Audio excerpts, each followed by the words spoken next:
नांदेडमध्ये भगवान परशुराम जयंतीचा उत्साह पाहायला मिळाला।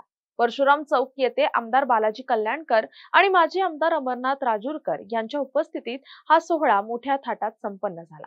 विशेष म्हणजे या कार्यक्रमाला सर्वपक्षीय नेत्यांनी हजेरी लावली होती। यावेळी आमदार बालाजी कल्याणकर यांनी आगामी काळात शहरात भगवान परशुराम भवन उभारण्याचं आश्वासन दिलंय। आमदारांच्या या निर्णयाचं ब्राह्मण समाजाच्या वतीनं स्वागत करत त्यांचे आभार मानण्यात आले। या सोहळ्याला समाज बांधवांनी मोठी गर्दी केली।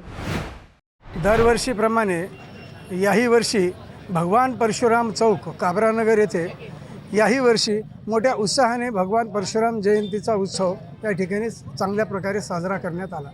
विशेष यावर्षी आनंदाची बाब ही वाटली की सर्व पक्षीय सर्व नेते भगवान परशुरामाच्या चरणी नतमस्तक होण्यासाठी या ठिकाणी आलेले आहेत। या कार्यक्रमाला शुभ आशीर्वाद देण्यासाठी नाशिकचे सुधीरदासजी महंत आणि या ब्राह्मण महासंघाचे प्रदेश अध्यक्ष माननीय निखिलजी लातूरकर यांची प्रमुख उपस्थिती या ठिकाणी लाभलेली आहे आणि असाच उत्सव दरवर्षी साजरा व्हावा अशी मी भगवंत चरणी प्रार्थना करतो।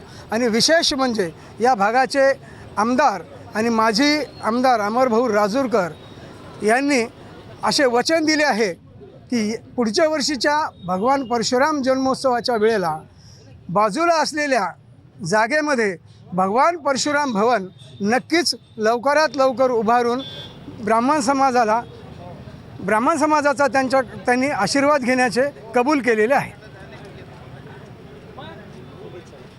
आणि त्याबद्दल मी सर्व ब्राह्मण समाजाच्या वतीने आलेल्या सर्व मान्यवरांचे व अमरभाऊचे व आमदार साहेबांचे या ठिकाणी आभार मानतो।